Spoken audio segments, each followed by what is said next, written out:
With all of the hype that you see on the internet about how much money companies make and how much they bring in, it's easy for you to feel like you're being left behind. But I have a secret for you, and that revenue is not all that it's chalked up to be. If you haven't already, go ahead and subscribe, hit the little bell so you're notified every time I release a video about success and entrepreneurship. Okay. Here's the secret. Revenue is so different in every single industry.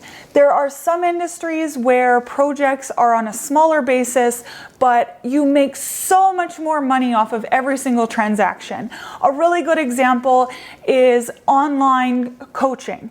So you're providing a service, maybe it's just you, and maybe you're really good at what you do, so you're able to charge a fair bit for every hour of your service, or maybe you have group programs and you're able to make an exponential amount of money and really not take on any additional costs. You might have a really profitable business at $200,000, $300,000, $400,000 in revenue. Highly profitable business, okay? So you're making a lot of money. You have a lot left over at the end of the day.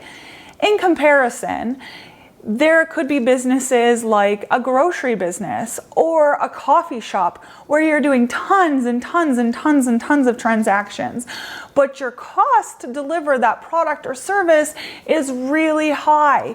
You have overhead like rent and staff and cleaning supplies and all of the other fun stuff that goes into it.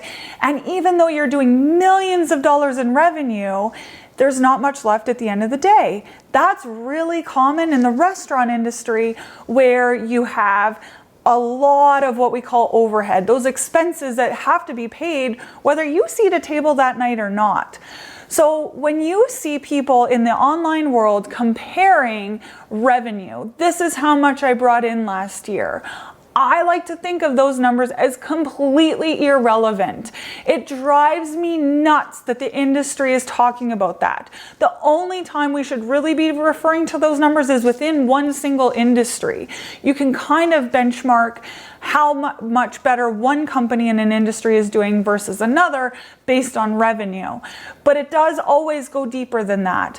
One business may have figured out how to deliver that product for really, really cheap, while the other hasn't yet. So even though one has less sales, they might be a better investment. When the online world is talking about how much money that a business has brought in, I like to tune that out. I always say, sure, but show me the profit. Profit is the number that you really want to be looking at. Another way that businesses are really affected is you can see retail businesses. A great example. Online clothing businesses, you might see them talking about how much revenue that they've made. They maybe have a couple staff because they're so busy packing orders that they constantly have to have somebody else helping them, take pictures of the product, get it listed online. The product itself costs money, all of these things. And they talk about how much revenue they make. But it's possible for all of that to happen and the owner still isn't getting paid.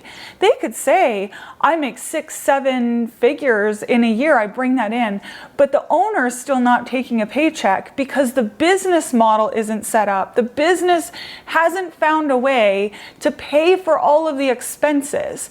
And so again, even though that number, that 6 figures, 7 figures, I run a 6-figure business, sounds flashy and it sounds prestigious, I would rather hear from you that you are taking home a salary that allows you to live the life that you want to live with your family, that you have profit left over, you have cash in the bank so that you can chase the next opportunity that looks like it's a really good decision for your business, rather than talking about how much revenue you make.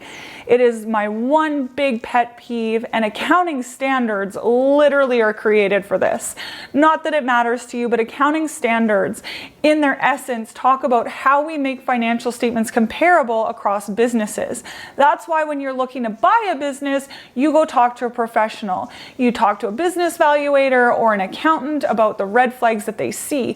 You would not believe how many businesses were brought to my attention about somebody looking to buy them, and they they say, is this a good decision? And when you start digging into all the different components of a business and noticing that they had a loss, even though they had really good revenue, they had no profit at the end of the day, they can't pay their bank loans, they can't pay management, they maybe are struggling to pay staff, they're racking up CRA debt. Those are all things that would definitely turn a business owner off from buying. I'll do a completely separate video on what to look for if you're buying or selling a business.